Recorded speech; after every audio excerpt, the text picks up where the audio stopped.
আসসালামু আলাইকুম, স্বাগত জানাচ্ছি চ্যানেল আই সংবাদে। এখনকার সংবাদ আয়োজন নিয়ে আপনাদের সাথে আছি মেহরুন্নেসা তাহমিনা। বিস্তারিত সংবাদের শুরুতে জানিয়ে দিচ্ছি ফ্রেশ আটা ময়দা সুজি সংবাদ শিরোনামগুলো। 10 ট্রাক অস্ত্র মামলায় লুৎফুজ্জামান বাবর সহ 5 জন খালাস। ভারতীয় নাগরিক পরেশ বড়ুয়ার 14 বছর ও 4 আসামির 10 বছরের কারাদণ্ডাদেশ।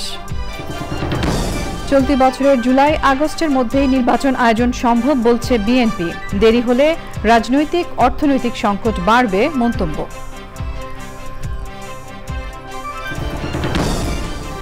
জিয়া অরফানেজ ট্রাস্ট মামলায় সাজার বিরুদ্ধে আপিলের রায় বুধবার। রাজনৈতিক প্রতিহিংসায় সাজা দেওয়ার অভিযোগ।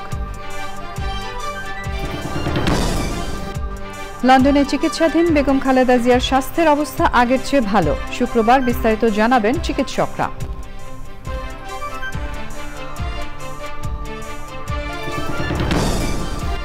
নিত্য প্রয়োজনীয় ও শিশু খাদ্যে কর ভ্যাট বাড়ানোয় গণ অধিকার পরিষদের সমালোচনা। অন্তর্বর্তী সরকারকে সময় দেয়া হয়েছে মন্তব্য। এবং শীতে বিপর্যস্ত দিনাজপুরে ছিন্নমূল ও শ্রমজীবী মানুষের পাশে স্বেচ্ছাসেবী সংগঠন ট্রাই ফাউন্ডেশন। বিত্তশালীদের এগিয়ে আসার আহ্বান।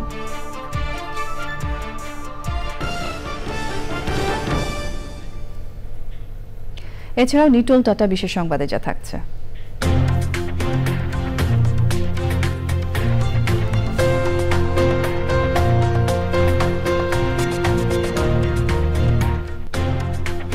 আফ্রিকার দেশ বেনিনে ঐতিহ্যবাহী ভুডু উৎসবের খবর।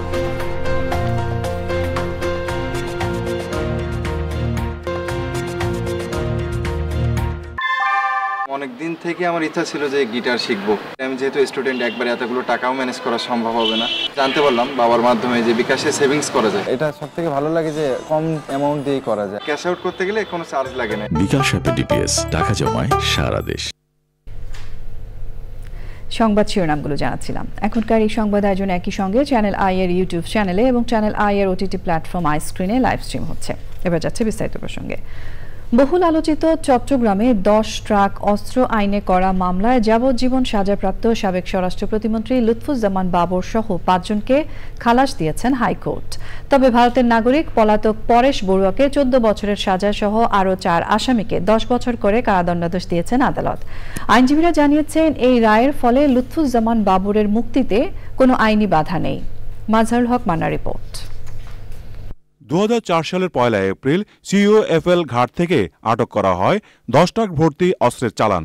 এ নিয়ে কর্ণফুলী থানায় অস্ত্র আইন ও বিশেষ ক্ষমতা আইনে চোরাচালানের অভিযোগে 2টি মামলা হয়। মামলায় 2014 সালে 30 জানুয়ারি চট্টগ্রাম মহানগর দায়রা জজ আদালত এবং বিশেষ ট্রাইব্যুনাল 1 রায় দেন।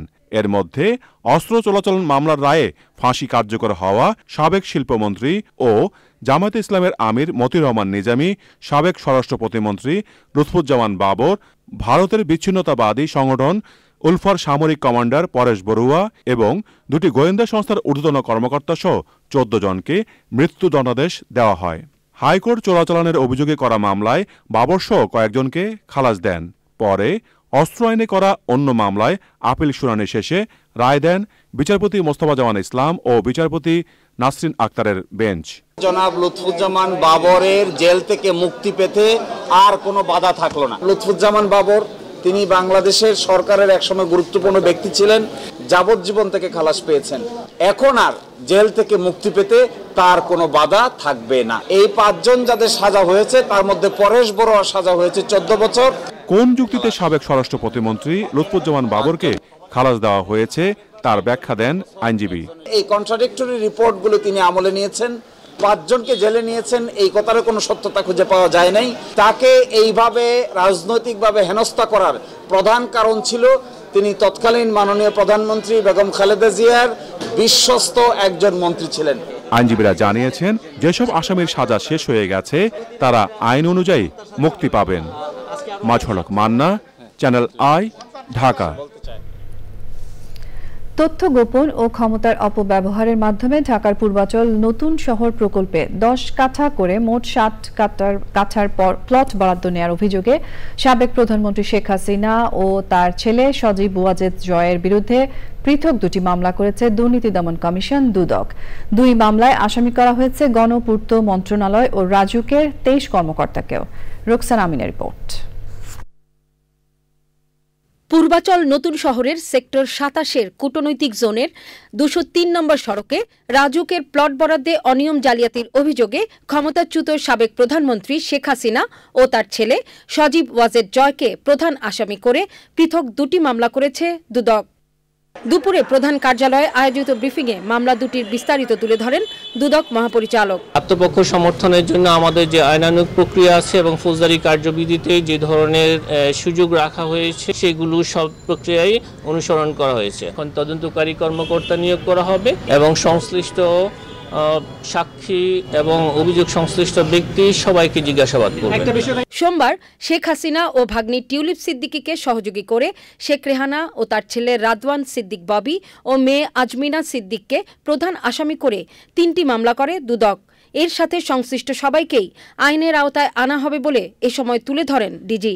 প্রত্যেকের বিরুদ্ধে পৃথকভাবে 6টি মামলা রুজু করা হয়। তাদের বর্তমান এবং স্থায়ী ঠিকানায় আমাদের অনুসন্ধান দল গিয়েছেন এবং তাদের বক্তব্য সংগ্রহের জন্য, এবং তারা পলাতক থাকায় তাদেরকে তাদের বক্তব্য নেয়ার সম্ভব হয়নি। বিকেলে আলোচিত পিকে হালদারের ঋণ কেলেঙ্কারির ঘটনায় নির্ধারিত সময়ের মধ্যে সম্পদ বিবরণী দাখিল না করায় বাংলাদেশ ব্যাংকের সাবেক ডেপুটি গভর্নর শীতাংশু কুমার ওরফে এসকে সুর চৌধুরীকে গ্রেপ্তার করেছে দুদক। রোকসানা আমিন, চ্যানেল আই, ঢাকা। কোরিয়ান রপ্তানি প্রক্রিয়াকরণ অঞ্চলের ভূমি সমস্যা সমাধান করতে কর্তৃপক্ষকে নির্দেশ দিয়েছেন প্রধান উপদেষ্টা অধ্যাপক ডক্টর মোহাম্মদ ইউনূস। বলেছেন, সব বিনিয়োগ কর্তৃপক্ষকে একই ছাতার নিচে আসতে হবে।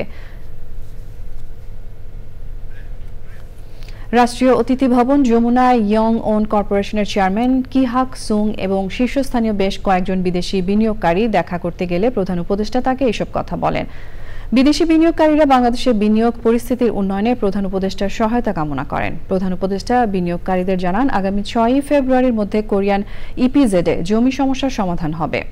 প্রধান উপদেষ্টা বিনিয়োগকারীদের আশ্বস্ত করে বলেন, বন্দরের সব কার্যক্রম গতিশীল করতে যথাযথ নির্দেশ দেওয়া হয়েছে।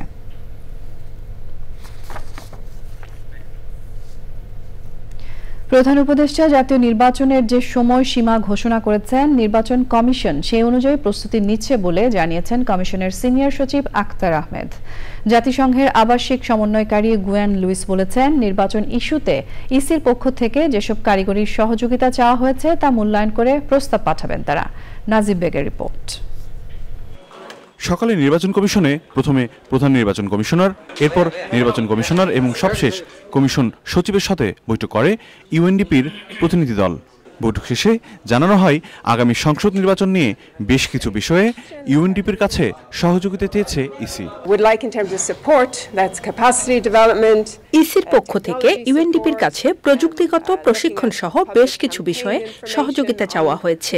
আমরা বিভিন্ন স্টেক হোল্ডারদের সাথে বসবো, এরপর আমাদের প্রস্তাবনা তুলে ধরব। জুলাই মাসে জাতীয় নির্বাচন করার কথা বলেছেন বিএনপি মহাসচিব। এ বিষয়ে সাংবাদিকদের প্রশ্নের উত্তর দেন ইসির সিনিয়র সচিব।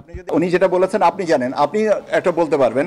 আমাদের প্রস্তুতিটা হচ্ছে, আমাদের যে প্রধান উপদেষ্টা মহোদয় যে উইন্ডোটা দিয়েছেন সেই উইন্ডো নিয়ে আমরা কাজ করছি। তিনি জানান, 10 দিন পর ইউএনডিপি প্রতিনিধি দলের সাথে আবারও বসবে নির্বাচন commission. Najib beg, channel I, Dhaka. চলতি বছরের জুলাই আগস্টের মধ্যেই নির্বাচন আয়োজন সম্ভব বলে জানিয়ে বিএনপি মহাসচিব মির্জা ফখরুল ইসলাম আলমগীর বলেছেন, নির্বাচন যত বিলম্ব হবে রাজনীতি ও অর্থনীতিতে তত বেশি সংকট তৈরি হবে। ক্ষমতায় আসলে স্বৈরাচারের বিচার বিএনপির অগ্রাধিকার থাকবে বলেও জানান তিনি। জুলাই ঘোষণাপত্র নিয়ে নিজেদের মধ্যে বিএনপি আলোচনা করছে বলেও জানান তিনি। বিস্তারিত মইনুল হাসানের রিপোর্টে। বিএনপির ভারপ্রাপ্ত চেয়ারম্যান তারেক রহমানের সভাপতিত্বে স্থায়ী কমিটির বৈঠক অনুষ্ঠিত হয় সোমবার রাতে। বৈঠকে নেওয়া সিদ্ধান্ত ও আলোচনা নিয়ে মঙ্গলবার সংবাদ সম্মেলন। এ বছরের মাঝামাঝি সময়ে নির্বাচন আয়োজন সম্ভব বলে জানান বিএনপির মহাসচিব মির্জা ফখরুল ইসলাম আলমগীর। এ সময় সাংবাদিকদের প্রশ্নের জবাবে মির্জা ফখরুল বলেন, জাতীয় নির্বাচনের আগে স্থায়ী সরকার নির্বাচন নয়। যত বিলম্ব হচ্ছে ততই রাজনৈতিক এবং অর্থনৈতিক সংকট আরো বৃদ্ধি পাচ্ছে। কারণ আমরা বারবার করে বলছি যে আসলে নির্বাচিত সরকারের কোনো বিকল্প নেই, এটা গণতন্ত্রে এটাই হচ্ছে সবচেয়ে ইম্পর্টেন্ট বিষয়। তো সেই ক্ষেত্রে আমরা মনে করি যে এই বছরই মাঝামাঝি সময় অর্থাৎ আপনার জুলাই আগস্ট এর মধ্যেই নির্বাচন সম্ভব। রাজনৈতিক দল ক্ষমতায় আসলে ফ্যাসিবাদদের বিচার হবে কিনা এমন প্রশ্নের জবাবে তিনি বলেন, স্বৈরাচারের বিচার বিএনপির অগ্রাধিকার। আমাদের উপরে যে ফ্যাসিস্ট অত্যাচার নির্যাতন প্রচার কার উপর হয়েছে, এমনকি আপনার অন্যান্য রাজনৈতিক দলগুলোর মধ্যে আমরা এবং জামাতে ইসলাম সবচেয়ে বেশি এফেক্টেড হয়েছি। আমরা ফ্যাসিস্টদের বিচার করবো না তো কে বিচার করবে? আর যদি আমরা ক্ষমতায় আসি কে করবে? আর যেটা শুরু হয়েছে এখান থেকে সরে যাওয়ার কারো কোনো উপায় নেই, অবশ্যই বিচার হবে, কিন্তু আবার বিচার তড়িঘড়িও করা যাবে না। তড়িঘড়ি করলে এই বিচার কিন্তু প্রশ্নবিদ্ধ হয়ে যাবে। ভারতের সাথে সব চুক্তি উন্মোচন করতে আবারও আহ্বান জানান বিএনপির মহাসচিব। Monir Hasan, channel I, Dhaka. Zia orphanage trust মামলায় হাইকোর্টের দেয়া 10 বছরের সাজার বিরুদ্ধে বিএনপি চেয়ারপারসন বেগম খালেদা জিয়ার করা আপিলের শুনানি শেষ। আগামীকাল রায় ঘোষণা করবেন আপিল বিভাগ। আইনজীবীরা আশা করছেন রায়ে খালেদা জিয়া সহ সবাই খালাস পাবেন। রাজনৈতিক প্রতিহিংসার বশে তাকে সাজা দেয়া হয়েছে বলে অভিযোগ করেন আইনজীবীরা। মাজহার হক মান্নার রিপোর্ট। জিয়া অরফানেজ ট্রাস্ট মামলায় 2018 সালের 8ই ফেব্রুয়ারি বিশেষ জজ আদালত 5-এর দেওয়া রায়ে সাবেক প্রধানমন্ত্রী বেগম খালেদা জিয়াকে 5 বছরের সাজা ও অর্থদণ্ড দেওয়া হয়। এই রায়ের বিরুদ্ধে একই বছর হাইকোর্টে আপিল করেন খালেদা জিয়া। আপিলের উপর শুনানি শেষে 2018 সালের 30শে অক্টোবর হাইকোর্ট রায় দেন। এতে খালেদা জিয়ার সাজা বাড়িয়ে 10 বছরের কারাদণ্ডাদেশ দেওয়া হয়। পূর্ণাঙ্গ রায় প্রকাশের পর 2019 সালের খালেদা জিয়া আলাদা দুটি লিভ টু আপিল করলে 2024 সালের 11ই নভেম্বর আপিলের অনুমতি দিয়ে হাইকোর্টের রায়ের কার্যকারিতায় স্থগিত করেন আপিল বিভাগ। পরে আপিল শুনানি শেষে সিদ্ধান্ত জানান প্রধান বিচারপতি সৈয়দ রেফাত আহমেদের নেতৃত্বাধীন 5 বিচারপতির আপিল বেঞ্চ। বেগম খালেদা জিয়া মামলা আজকে শেষ হয়েছে, শুনানি জাজমেন্টের জন্য আগামীকালকে নির্ধারণ করেছে। রায়ে কি প্রত্যাশা করেন এবং বেগম খালেদা জিয়ার সাজার বিষয়ে কথা বলেন তাদের আইনজীবীরা। রাজনৈতিক প্রতিহিংসার কারণে মামলা দায়ের করা হয়েছিল। দুঃখজনকভাবে এই মামলায় তথাকথিত মাদ্রাসা কোর্ট দ্বারা অভিযুক্ত হয়েছেন দেশনেত্রী বেগম খালেদা জিয়া এবং বিএনপির ভারপ্রাপ্ত চেয়ারম্যান জনাব তারেক রহমান সাহেব। এই মামলায় দেশনেত্রী বেগম খালেদা জিয়া, বিএনপির ভারপ্রাপ্ত চেয়ারম্যান জনাব তারেক রহমান সাহেব সহ অপরাপর সকল আসামি আগামীকাল ন্যায় বিচার পাবেন ইনশাআল্লাহ। জিয়া চ্যারিটেবল ট্রাস্ট মামলায় গত বছরের নভেম্বর মাসে খালেদা জিয়া সহ সবার সাজা বাতিল করে দেন হাইকোর্ট। যদিও এই দুই মামলায় সাবেক প্রধানমন্ত্রী খালেদা জিয়ার দণ্ড মওকুফ করেছিলেন রাষ্ট্রপতি। মাজহার হক মান্না, চ্যানেল আই, ঢাকা। লন্ডনের দ্য ক্লিনিকে চিকিৎসাধীন বিএনপি চেয়ারপারসন বেগম খালেদা জিয়ার শারীরিক অবস্থা স্থিতিশীল রয়েছে। বেগম জিয়ার ব্যক্তিগত চিকিৎসক AZM জাহিদ হোসেন জানিয়েছেন, সাবেক প্রধানমন্ত্রী আগের তুলনায় ভালো আছেন। হাসপাতালের লবিতে হাঁটাহাঁটি করেছেন। দেশবাসীর খোঁজ খবর নেওয়ার পাশাপাশি সবার দোয়া চেয়েছেন তিনি। আগামী শুক্রবার খালেদা জিয়ার শারীরিক অবস্থার বিষয়ে বিস্তারিত জানাবেন চিকিৎসকরা। শাহেদ শফিকের ভিডিওচিত্রে লন্ডন থেকে শাহ এমি হোসেনের রিপোর্ট। 8 জানুয়ারি বিএনপির চেয়ারপারসন বেগম খালেদা জিয়া লন্ডনের হাসপাতাল দি ক্লিনিকে চিকিৎসাধীন আছেন। পঞ্চম দিনেও তার শারীরিক অবস্থা স্থিতিশীল রয়েছে। খালেদা জিয়ার ব্যক্তিগত চিকিৎসক ডক্টর AZM জাহিদ হোসেন মিডিয়াকে জানান, পরিবারের সদস্যদের সাথে বেশ হাসিখুশিভাবে আলাপ করেছেন বেগম খালেদা জিয়া। প্রতিদিনই ওনার স্বাস্থ্য পরীক্ষা করছেন এবং সেই অনুযায়ী পরীক্ষার রিপোর্টের উপর ভিত্তি করে কিছু কিছু বায়োকেমিক্যাল টেস্টও করানো হয়। তার উপর ভিত্তি করে পরবর্তীতে ওনার কিছু চিকিৎসার মধ্যেও বাংলাদেশের চিকিৎসা যা চলতেছিল তার সাথে সাথে পরিবর্তনও কিছু এনেছেন, চেয়েছে যাতে উনি দ্রুত সুস্থ হয়ে উঠতে পারেন। এদিকে যুক্তরাজ্য বিএনপির সভাপতি এম এ মালেক সাংবাদিক ভাই বোনদের উদ্দেশ্যে বলেন, ভিড় না জমিয়ে সবাইকে নেত্রী তার জন্য দোয়া করতে অনুরোধ করেছেন। আগামী শুক্রবারের ভিতরে আপনারা ফাইনাল, যেটা আমাদের ডাক্তার বলেছেন, আপনারা ফাইনাল রিপোর্ট পাবেন। আমরা দোয়া কামনা করছি আপনাদের মাধ্যমে সারা বিশ্বের বাংলা ভাষাভাষী মানুষের কাছে এবং টোটাল মুসলিম উম্মার কাছেও আমরা দোয়া চাচ্ছি যে বেগম খালেদার জন্য আপনারা দোয়া করবেন। খুশির কথা হচ্ছে বেগম খালেদা জিয়া দেশবাসীর কাছে দোয়া চেয়েছেন এবং তিনি এই হাসপাতালের লবিতে হাঁটাহাঁটি করছেন। তিনি দেশের লোকজনের খোঁজ খবর নিচ্ছেন দলের লোকজনদের কাছ থেকে। দি ক্লিনিকের সামনে থেকে Shah ML Hussain, channel I, London. চাকুরিতে পুনর্বহালের দাবিতে সচিবালয়ের সামনে আমরণ অনশন কর্মসূচি চালিয়ে যাচ্ছেন পুলিশের 40তম ব্যাচের অব্যাহতি পাওয়া শিক্ষানবিশ 321 জন উপপরিদর্শক এসআই। স্বরাষ্ট্র মন্ত্রণালয় থেকে নিরাশ হয়ে ফিরেছেন বলে জানিয়ে আন্দোলনকারীরা বলেছেন, কর্মজীবনে অনিশ্চয়তার পাশাপাশি সামাজিকভাবেও তারা হেয় হচ্ছেন। শাকের আদনানের রিপোর্ট।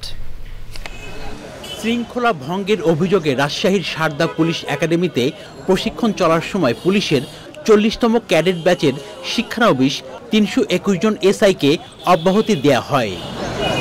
এরপর 5 ও 6 জানুয়ারি তারা সচিবালয়ের সামনে চাকরি পুনর্বহালের দাবিতে অবস্থান নেন। 6 জানুয়ারি স্বরাষ্ট্র মন্ত্রণালয়ের জননিরাপত্তা সচিবের কাছ থেকে আশ্বাস পেয়ে 12 জানুয়ারি পর্যন্ত কর্মসূচি স্থগিত করেন তারা। তবে কোনো অগ্রগতি না হয় 13 জানুয়ারি তারা আরেক দফা সচিবের সঙ্গে দেখা করার পর আগের সেই আশ্বাস না পেয়ে আমরণ অবস্থান কর্মসূচি শুরু করেন। নাস্তা খাওয়া, তারপরে হচ্ছে ক্লাসে বিশৃঙ্খলা, এগুলো আমরা কিন্তু করিই নাই, কিন্তু আমাদের এটা দেখে আমাদের অব্যাহতি দেওয়া হয়েছে আর কি। মনে করেন যে একটা মানুষ দোষ করলে তার আত্মপক্ষ সম্পূর্ণ একটা কাজ করতে দেওয়া হয়, কিন্তু আমাদের সেরকম কোনো কাজ করতে দেওয়া হয় না। দ্রুত চাকরি ফিরিয়ে দেওয়ার দাবি জানিয়েছেন তারা। যখন আমাদের প্রতিনিধিদেরকে এখানে আবার ডাকা হয়, ডাকার পর সেখান থেকে আসলে আমরা পজিটিভ কিছু পাই নাই। কোনো পদক্ষেপ না দেখে 13 তারিখ আবার এখানে এসে কর্মসূচি গ্রহণ করি। আমরা এখনো আশাবাদী যে তারা আমাদের আশ্বস্ত করবেন।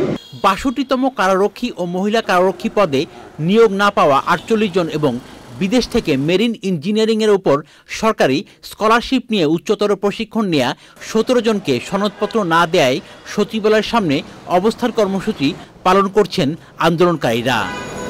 Shakir Adnan, channel I, Dhaka.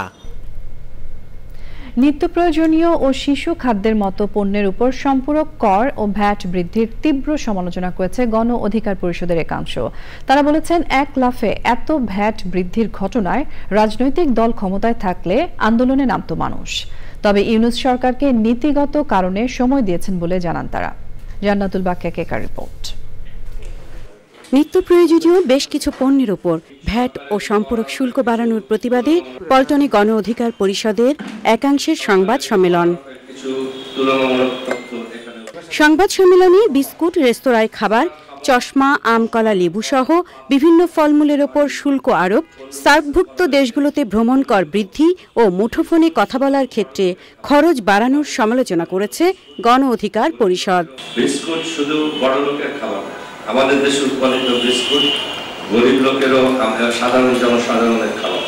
শিশু খাদ্যে সম্পূরক শুল্ক এবং 15% ভ্যাট বাড়ানোর তীব্র সমালোচনা করেন গণ অধিকার পরিষদের নেতারা। আমাদের উপদেষ্টারা বলছে যে 1 টাকা কমাতে তাদের অনেক গবেষণা করতে হয়েছে, অনেক কষ্ট করতে হয়েছে। ডিরেক্ট 15% থেকে 30% কেন বাড়ালেন? এটাতে কতখানি গবেষণা করেছেন? এই সময় যদি অন্য কোনো গণতান্ত্রিক সরকার থাকতো, সেই সরকারের পতনের জন্য রাস্তায় রাস্তায় মিছিল শুরু হয়ে যেত। প্রথমত ডক্টর ইউনূস স্যারের সরকারকে আমরা সবাই সময় দেওয়ার নীতিগত একটা সিদ্ধান্ত নিয়েছি যে আমরা কিছুটা সময় দেব, সংস্কারের জন্য বিভিন্ন বিষয়গুলো রয়েছে। এই সরকার এখন নেমে যাক, এরকম পরিস্থিতিতে আমরা নাই, কিন্তু যে ভুলগুলো করছে সেই ভুলগুলো আমরা ধরিয়ে দিচ্ছি। গরিবের জন্য আবশ্যিক পণ্যের উপর ভ্যাট কমাতে বর্তমান সরকারের সাথে কথা বলবেন গণ অধিকার পরিষদের নেতারা। রাষ্ট্রের যথাযথ কর্তৃপক্ষের কাছে পৌঁছায় দেব। জান্নাতুল বাকিয়া কেকা, চ্যানেল আই, ঢাকা। তীব্র শীতে বিপর্যস্ত দেশের উত্তরের জেলা দিনাজপুরের মানুষের জীবনযাত্রা। যুবথুবু হয়ে পড়েছে হতদরিদ্র ছিন্নমূল ও খেটে খাওয়া শ্রমজীবী মানুষ। এমন অবস্থায় একটু উষ্ণতা দিতে অসহায় মানুষের পাশে এসে দাঁড়িয়েছে স্বেচ্ছাসেবী সংগঠন ট্রাই ফাউন্ডেশন। বিস্তারিত শাহ আলম শাহী রিপোর্টে। দীর্ঘ ২০ বছরের ধারাবাহিকতায় দেশের বিভিন্ন জেলার পাশাপাশি দিনাজপুরে অসহায় দরিদ্র ও শীতার্ত মানুষের পাশে দাঁড়িয়েছে স্বেচ্ছাসেবী সংগঠন ট্রাই ফাউন্ডেশন। ২ শতাধিক মানুষকে দিয়েছে শীতবস্ত্র, কম্বল। তীব্র শীতে গরম কাপড় পেয়ে কৃতজ্ঞতা জানিয়েছেন এসব অসহায় ও দরিদ্র মানুষ। আমরা কখনো পাইনি, আমরা পাইছি,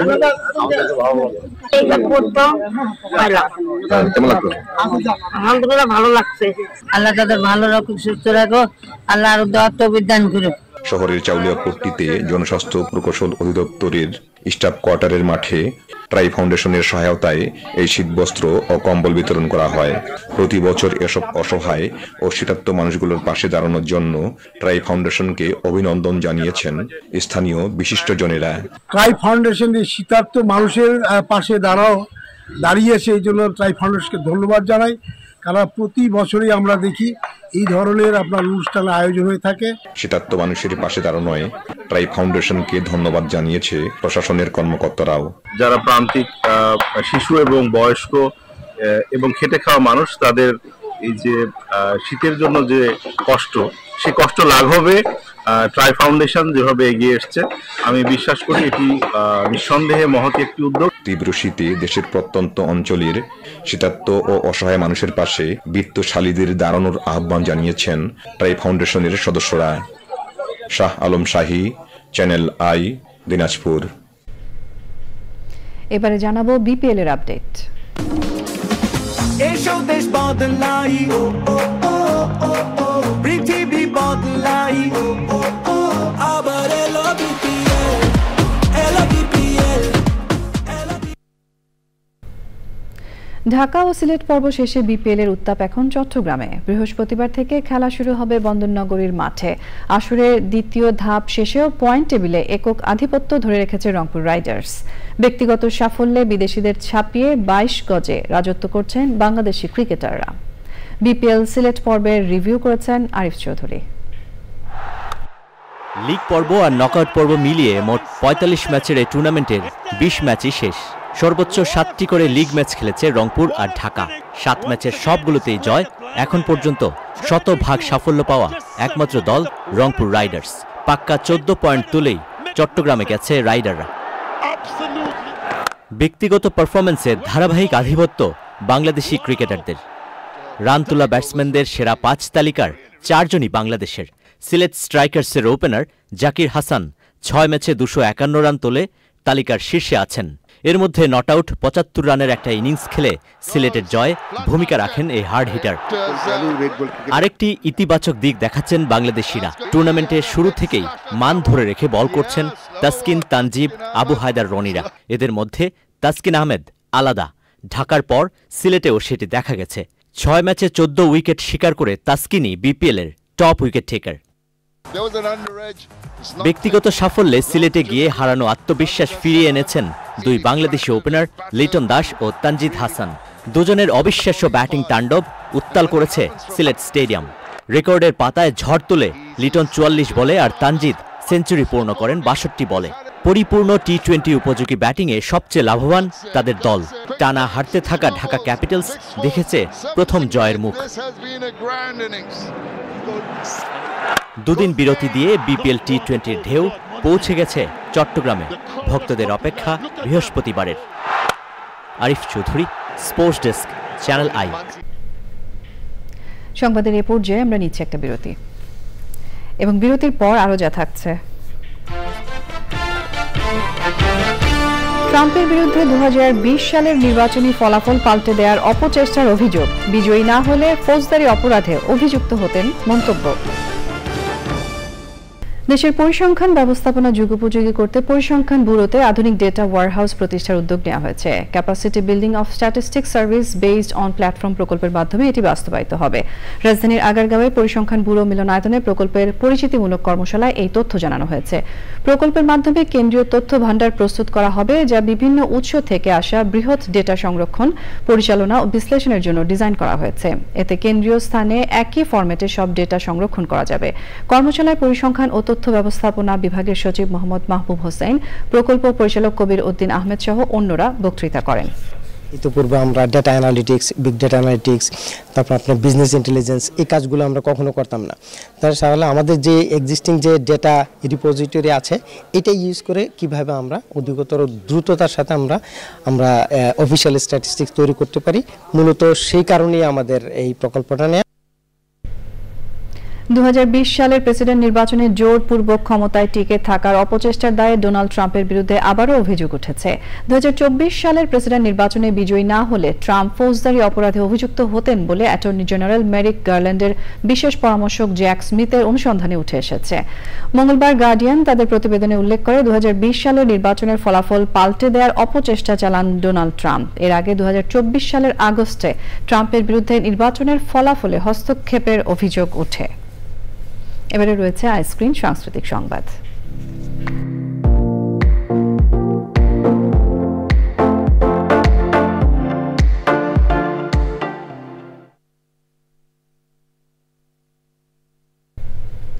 ঢাকা আন্তর্জাতিক চলচ্চিত্র উৎসবের চতুর্থ দিনে প্রদর্শিত হচ্ছে ইমপ্রেস টেলিফিল্ম ও পোহরডাঙ্গা পিকচার্স প্রযোজিত চলচ্চিত্র শরতের জবা।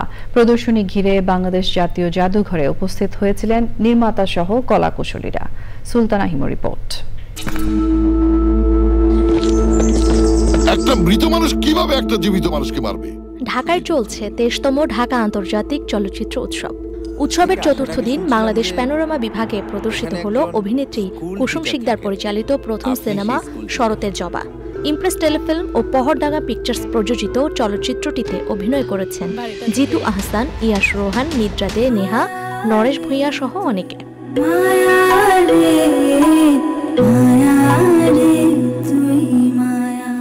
সন্ধ্যায় জাতীয় জাদুঘরের মূল মিলনায়তনে প্রদর্শনী ঘিরে উপস্থিত হয়েছিলেন নির্মাতা সহ কলাকুশলীরা। 4টা বা 5টা ব্যক্তি বা কাজ নমিনেশন পায় বা অফিসিয়ালি সিলেক্টেড হয় কোথাও, তার মানে এরা সবাই কোনো না কোনো দিক থেকে ভালো, বা জুরিদের কোনো না কোনো কিছু এদের ভালো লেগেছে। তারপর আবার স্ক্রিনিংয়ের পর একটা চুলচেরা বিশ্লেষণ হয় বা বিবেচনা হয়। তো আমি এটাই বলবো যে প্যানোরামা সেকশনে অফিসিয়ালি সিলেক্টেড হয়েছে, তাতেই আমি অনেক আনন্দিত, অনেক খুশি। একই উৎসবে শরতের জবার রয়েছে আরও একটি প্রদর্শনী। উৎসব কর্তৃপক্ষ বলছে 17ই জানুয়ারি বিকেল 5:30টায় শিল্পকলা একাডেমির ন্যাশনাল আর্ট গ্যালারি মিলনায়তনে ছবিটি বিনামূল্যে দেখতে পারবেন দর্শক। Sultana Himu, channel I, Dhaka. এবারে রয়েছে নিটুল টাটা বিশেষ সংবাদ।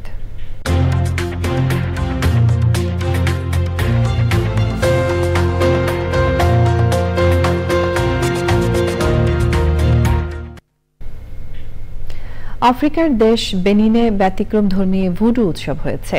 দেশটির প্রাচীন শহর ওহুইদাহে ঐতিহ্যবাহী এই উৎসব প্রতি বছর উদযাপিত হয়। পূর্বপুরুষ ও আত্মার সম্মানে তারা নানা আয়োজনে এই উৎসব আয়োজন করে। উৎসবে ব্যতিক্রমী পোশাক পরে নাচ ও মন্ত্রপাঠ সহ নানা আচার অনুষ্ঠান করে থাকে তারা।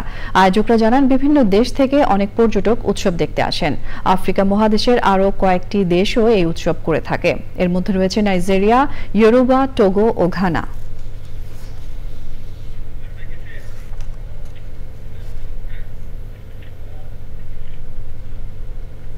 পূবালী ব্যাংক বাণিজ্য সংবাদ।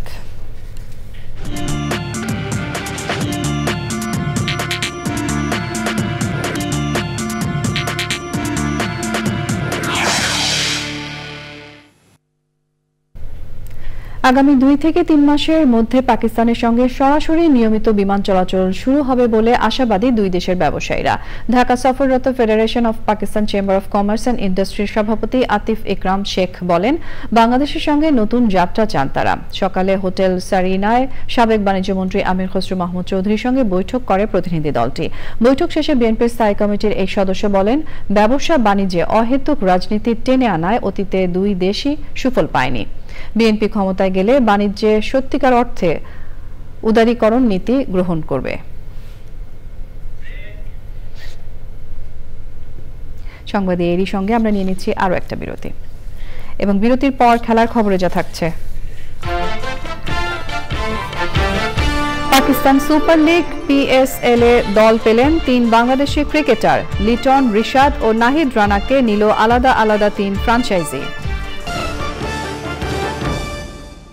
জাতীয় নির্বাচনে বাংলাদেশকে সহযোগিতার লক্ষ্যে জাতিসংঘের মূল্যায়ন দলটি সবকটি রাজনৈতিক দলের সঙ্গে বৈঠক করবে। পররাষ্ট্র সচিব জসিমউদ্দিনের সঙ্গে সৌজন্য সাক্ষাতের পর জাতিসংঘের আবাসিক প্রতিনিধি গুয়েন লুইস জানান, কিভাবে সহযোগিতা করা যায় তা খতিয়ে দেখছে তাদের মূল্যায়ন দলটি। Very technical for now. It's really so far the Election Commission have asked for things like supportive communication, addressing misinformation. They talked about IT support, software, hardware, transportation support. So there's a range of things, and then the colleagues will assess what makes sense in terms of what the UN can offer and what support will be provided. And on that basis, then if there's resources needed, there needs to be a program developed.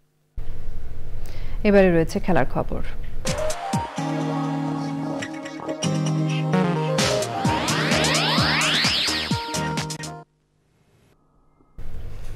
Pakistan super league PSL এর players ড্রাফটে দল পেয়েছেন 3 Bangladeshi cricketer Liton Kumar Das, Rishad Hossain ও Nahid Rana. PSL এর পরবর্তী আসরে opener Liton Das খেলবেন করাচি কিংসের জার্সিতে। টাইগারদের লেগ স্পিনিং অলরাউন্ডার রিশাদ হোসেনকে নিয়েছে লাহোর কান্দার্স এবং তরুণ ফাস্ট বোলার নাহিদ রানাকে দলে নিয়েছে পেশোয়ার জালমি। বাংলাদেশের আরও 2 তারকা সাকিব আল হাসান ও মোস্তাফিজুর রহমানের নাম থাকলেও কোনো ফ্র্যাঞ্চাইজি তাদের প্রতি আগ্রহ দেখায়নি। এপ্রিলের দ্বিতীয় সপ্তাহে মাঠে গড়াবে PSL এর পরবর্তী আসর। এরই সঙ্গে সংবাদের শেষ ভাগে আমরা তবে যাবার আগে ফ্রেশ আটা ময়দা সুজি সংবাদ শিরোনামগুলো জানিয়ে দিচ্ছি আরও একবার। 10 ট্রাক অস্ত্র মামলায় লুৎফুজ্জামান বাবর সহ 5 জন খালাস। ভারতীয় নাগরিক পরেশ বড়ুয়ার 14 বছর ও 4 আসামির 10 বছরের কারাদণ্ডাদেশ। চলতি বছরের জুলাই আগস্টের মধ্যেই নির্বাচন আয়োজন সম্ভব বলছে বিএনপি। দেরি হলে রাজনৈতিক অর্থনৈতিক সংকট বাড়বে মন্তব্য। জিয়া অরফানেজ ট্রাস্ট মামলায় সাজার বিরুদ্ধে আপিলের রায় বুধবার। রাজনৈতিক প্রতিহিংসায় সাজা দেওয়ার অভিযোগ। লন্ডনে চিকিৎসাধীন বেগম খালেদা জিয়ার স্বাস্থ্যের অবস্থা আগের চেয়ে ভালো। শুক্রবার বিস্তারিত জানাবেন চিকিৎসকরা।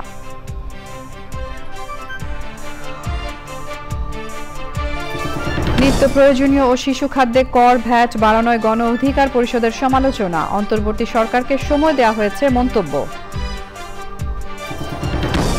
এবং শীতে বিপর্যস্ত দিনাজপুরে ছিন্নমূল ও শ্রমজীবী মানুষের পাশে স্বেচ্ছাসেবী সংগঠন ট্রাই ফাউন্ডেশন।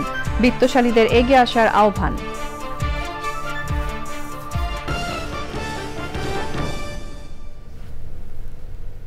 চ্যানেল আই এর সর্বশেষ সংবাদ জানতে ভিজিট করুন channelionline.com এ। যুক্ত থাকুন আমাদের সোশ্যাল মিডিয়া প্ল্যাটফর্মগুলোর সাথে। এর সঙ্গে শেষ করছি এখনকার সংবাদ আয়োজন। ধন্যবাদ এতক্ষণ আমাদের সঙ্গে থাকার জন্য।